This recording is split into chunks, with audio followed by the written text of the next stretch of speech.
माना जाता था कि खन यही हो गया है।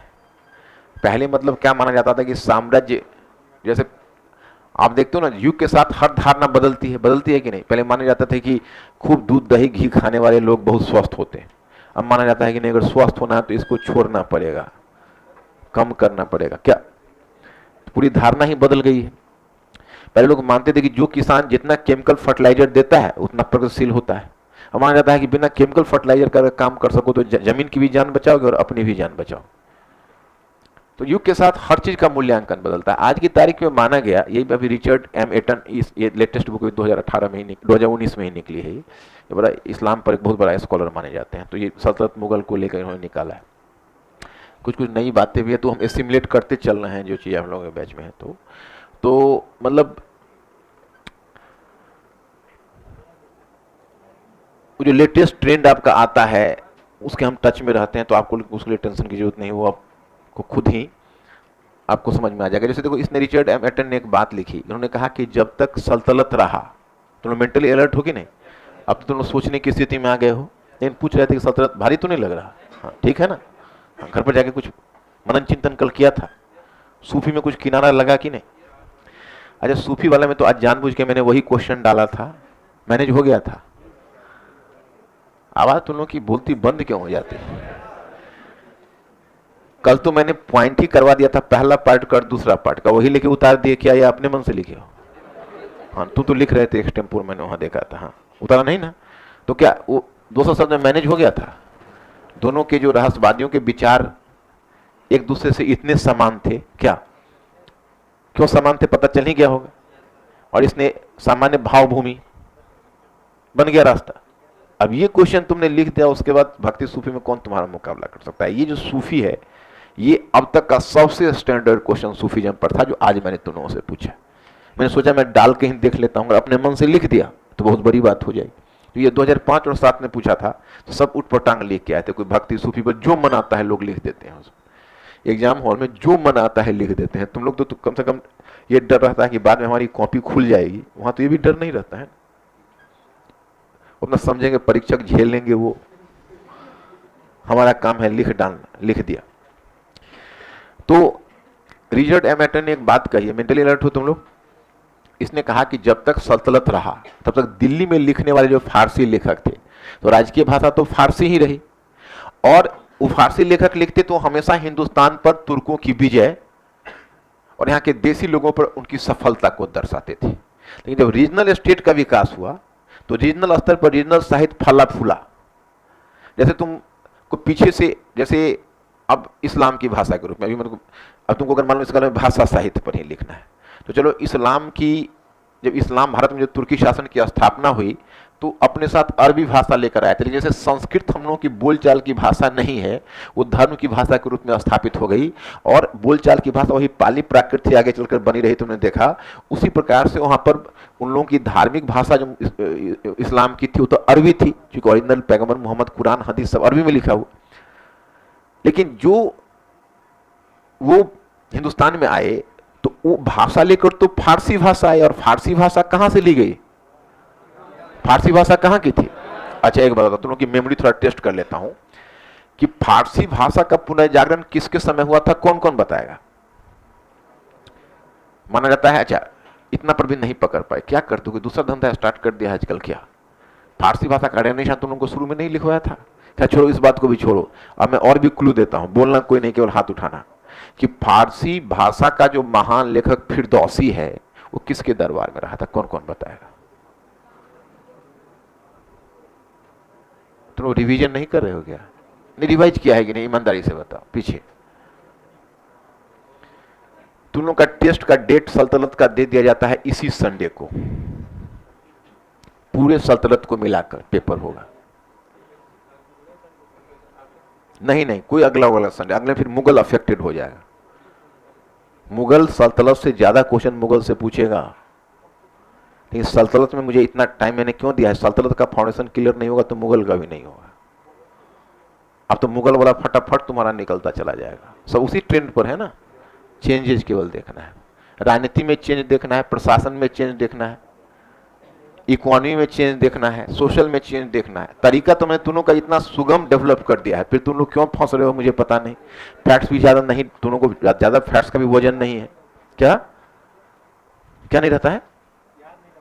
क्यों नहीं, क्या करते हो आजकल? जिज्ञासा से नहीं पड़े। जैसे देखो, अब राजनीतिक इतिहास में आंख बंद करो, सोचना शुरू करो, इस्लाम का उद्भव कब हुआ, कैसे हुआ, पैगंबर के बाद क्या हुआ। अच्छा, पैगंबर के बाद उनके 4 आरंभिक खलीफा हुए, उसके बाद कौन वंश हुआ, ये बस, उसके बाद कैसे आए। अच्छा, ये तुर्क कौन आ गए, ये कहां से आ गए, कौन कौन बताया गया, तुर्क कहां से टपके थे। अब तुर्क टपके तो तुर्क ने जब आया तो इस्लाम धर्म को ग्रहण कर लिया। तो महमूद गजनी ईरान पर शासन करता था, याद होगा तुमको, गजनी से लेके ईरान पर। तो ईरानी संस्कृति का प्रभाव जो है पूरे इस्लाम के ऊपर पड़ा। मैंने बताया था कि ईरान, एक तरफ इस्लाम ने ईरान को जीता और दूसरी तरफ ईरान ने इस्लाम को जीत लिया। और फिर कितना सब कुछ सहज था, मैंने कितनी मेहनत से तुम लोग कराई थे, तुमने सब पर पानी फेर दिया। अब देखते हैं सल्तनत में कौन कौन, कल मैं पूछूंगा कौन कौन पूरा लिंक हमको बताएगा।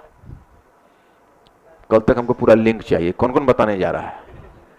वाह, इतने लोग हो, ठीक है, मैं इसी से संतोष करूंगा। और बाकी लोगों से भी मैं कहूंगा कि अभी आप लोगों के पास 24 घंटा टाइम है। 24 घंटा में बहुत कुछ हो सकता है। कल मैं जब पूछूंगा कि कौन कौन लिंक बताएंगे तो फिर तो फारसी भाषा उधर से आ गई। अब फारसी भाषा उनकी राजकीय भाषा थी, तो कुछ हिंदुओं ने भी प्रशासन में जाने के लोभ से, कुछ हिंदुओं ने भी फारसी सीखी। क्या करते, नौकरी तो पानी थी। लेकिन कुछ कुछ मुस्लिम लोग जो यहां पर रहे, जैसे आमिर खुसरो जैसे, उन्होंने नेचुरली एक जिज्ञासा प्रकट की, तो उन्होंने हिंदी का विकास करने का श्रेय भी आमिर खुसरो को दिया जाता है। सूफी आए तो सूफी खानकाहों में दोनों भाषाओं के बीच मेल होने लगा, तो नेचुरली तुम देखते हो उर्दू का विकास हो गया। और उर्दू में बहुत सारे अरबी फारसी भाषा आ गई। लेकिन सबसे इसका अहम रूप निकला कि जब क्षेत्रीय स्तर पर राज्य स्थापित हुए, तो क्षेत्रीय शासक थे, वो बिना क्षेत्रीय सहयोग के शासन ही नहीं कर सकते। तो दिल्ली से लड़ा हुआ था, दूसरा नहीं समझ रहे हो, बाहर पड़ोसी से लड़े होगे और घर में बीवी से लड़ाई हो जाएगी तो रहोगे कहां। तो अगर बाहर में पड़ोसी से लड़े हुए तो बीवी से तो मेल मिलाप करके रखना ही होगा। समझ सकते हो प्रोविंशियल स्टेट्स की क्या स्थिति थी। वो तो दिल्ली से विद्रोह करके ही आए थे ना, और दिल्ली बार बार उनको दबाने की कोशिश कर रहा था। अब बंगाल में 2-2 अभियान किए थे फिर वो तुगलक ने। तो एक तरफ दिल्ली से आप लड़े हुए, दूसरी तरफ क्षेत्रीय स्तर पर अगर आपको स्वीकृति नहीं मिलेगी तो आप शासन कैसे करोगे। तो क्षेत्रीय स्तर पर लोगों को रिझाना चाहोगे, तो रिझाने के लिए उनको सेवा में लोगे, उनकी भाषा और साहित्य को जगह दोगे। और दूसरी बात है कि आप राजस्व विभाग चलाओगे, तो राजस्व में तो पहले से ही पंडित बैठे हुए हैं। अब गोलकुंडा में पूरे पंडित बैठे हुए थे, तो उनको अगर राजस्व में नहीं लोगे तो आपका राजस्व चलेगा ही नहीं। तो उनके राजस्व के लिए तो उनका सहयोग आपको लेना पड़ेगा। अब अपने आप को वैधता दिलाने के लिए उनके स्थापत्य को जगह देनी पड़ेगी, उनके भाषा और साहित्य को जगह देनी पड़ेगी। तो इससे पहले आपने क्या देखा था कि इस्लाम का भारतीय तत्वों के साथ मेल हुआ, और क्षेत्रीय शासकों काल में इस्लाम का क्षेत्रीय तत्वों के साथ मेल हुआ। इसलिए गुजरात की संस्कृति से इस्लाम जुड़ गई, मालवा की संस्कृति से जुड़ गई, बंगाल की संस्कृति से जुड़ गई, कश्मीर की संस्कृति से जुड़ गई। इसलिए भारत में मुसलमानों में भी सांस्कृतिक विविधता आ गई। कश्मीर के मुस्लिम हैं, उनकी सांस्कृतिक खान पान रहन सहन वहां के मुताबिक हो गया, गुजरात वाले का गुजरात के मुताबिक हो गया, बंगाल वाले को बंगाल के मुताबिक हो गया। अब बंगाल वाले को बंगाल के मुताबिक कैसा हुआ, इसका एग्जाम्पल तो बांग्लादेश है ही आपको, अमार सोनार बंगला, जो पाकिस्तान के साथ नहीं चली। पाकिस्तान की जो संस्कृति है वो पंजाबी संस्कृति से प्रभावित हो गई, और बंगाली के जो मुसलमान है वो बंगाली संस्कृति से प्रभावित हो गए। तो क्षेत्रीय स्तर पर जो उनका दोनों से मेल हुआ, और क्षेत्रीय स्तर पर महान राज्यों का उद्भव भी हुआ। तो बच्चे कुछ चीज तो मैं मुगल काल में पढ़ाऊंगा, तो मुगल काल में स्थापत्य का 3 चरण बताऊंगा। तो सल्तनत वाला चरण में बता ही चुका हूं, एक क्षेत्रीय चरण बताने के बाद तब मुगल चरण में बताऊंगा, क्योंकि मुगल काल में स्थापत्य में बहुत सारी शैलियां आपको ऐसी दिखेगी। दूसरी बात है क्षेत्रीय भाषा का विकास होगा। तो एक तो 10वीं सदी तक ऑलरेडी बहुत सारे भाषाएं, गुजराती, बंगाली, मराठी, गुजराती, बंगाली, मराठी, उड़िया, असमिया, ये सब भाषा तो विकसित हो ही गई थी। तो अभी खैर इस्लाम असम नहीं पहुंचा है, लेकिन बाकी क्षेत्रों में इस्लाम पहुंचा, तो वहां के क्षेत्रीय भाषाओं के साथ उनका सामंजस्य हुआ। अब मलिक मोहम्मद जैसी का उदाहरण बताते हैं रिचर्ड एम एटन, कि दिल्ली में पहले जो लेखक लिखते थे वो कहीं ना कहीं तुर्की राज्य की तारीफ करते थे, और हिंदुओं के पराजय की बात और यहाँ के जो देसी लोग थे उनके पराजय की बात करते थे। लेकिन मलिक मोहम्मद जायसी ने जब लिखा है, कहां पर लिखा है मलिक मोहम्मद जायसी ने? क्या पद्मावत लिखा है? किस क्षेत्र में लिखा है? हाँ? अवधी भाषा में लिखा है, तो क्षेत्रीय स्तर पर ही लिखा है ना वो। तो वो जब मलिक मोहम्मद जायसी है, तो मलिक मोहम्मद जायसी को पद्मावत लिखा है, उसमें विलेन बना दिया है, अलाउद्दीन खिलजी को हीरो बना दिया है। अब ये बदलता बदलता हुआ सांस्कृतिक दृष्टिकोण आपको दिखा रहा है। तो क्षेत्रीय स्तर पर इन बातों को विशेष रूप से तुम लोग को जो मैंने बताया है समझना है। तो जरा सा कलम उठाइए और लिखिए। हाँ, क्या लिखा था लास्ट लाइन? हाँ, क्षेत्रीय साहित्य एवं कला को संरक्षण दिया। अब आप डैश देकर लिखिएगा। हाँ, हाँ,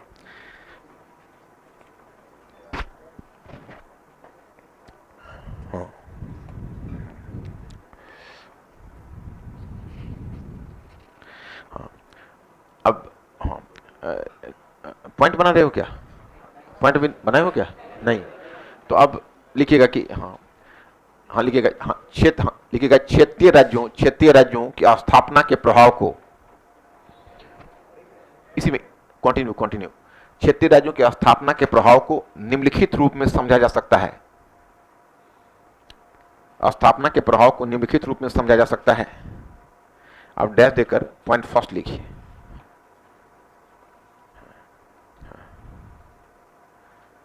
पॉइंट फर्स्ट लिखिए।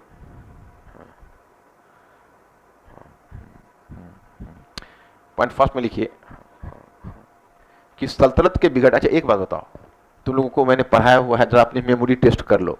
कितने लोग होंगे क्षेत्रीय राज्यों की स्थापना हमको बता देंगे, कौन कौन राज्य पहले स्वतंत्र हुआ, उसके बाद कौन राज्य स्वतंत्र हुआ? अब वाह, इतने हाथ उठ गए। सबसे पहले किधर उंगली रखूं? मावर, हाँ, उसके बाद किधर उंगली बढ़ाऊं? इधर। इसके बाद बंगाल, वेरी गुड। उसके बाद बहमनी, राइट।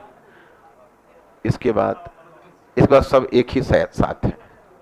गुजरात जाफर खान, मालवा दिलावर खान, जौनपुर ख्वाजा जहान, जो सरकी की उपाधि उसको मिली थी, है ना। तो आप देख ही रहे हो, इतने राज्य की स्थापना आपको ध्यान में है।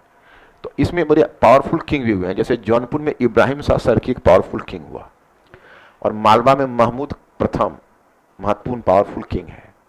मेवाड़ में जो राणा कुंभा है वो नेचुरली अलग थे दिल्ली सल्तनत और महाराणा सांगा के अंतर्गत मेवाड़ एक शक्तिशाली राज्य हुआ।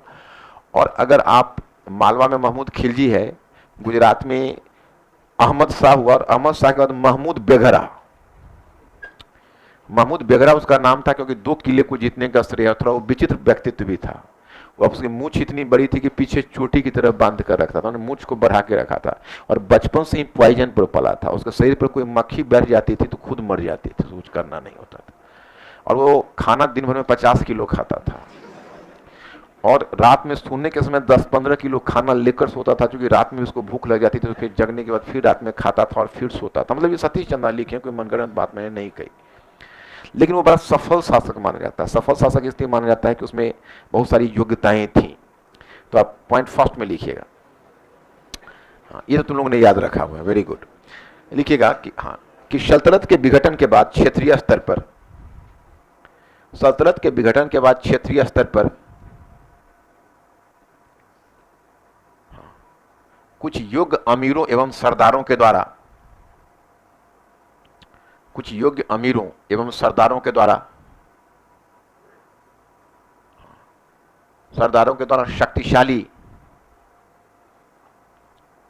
शक्तिशाली राज्यों की स्थापना की गई।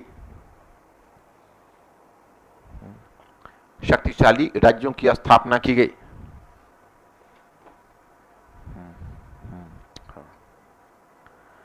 तथा एक सक्षम प्रशासनिक संरचना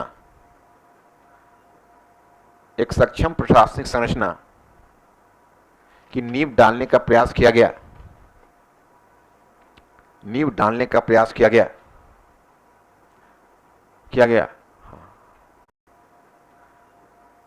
एक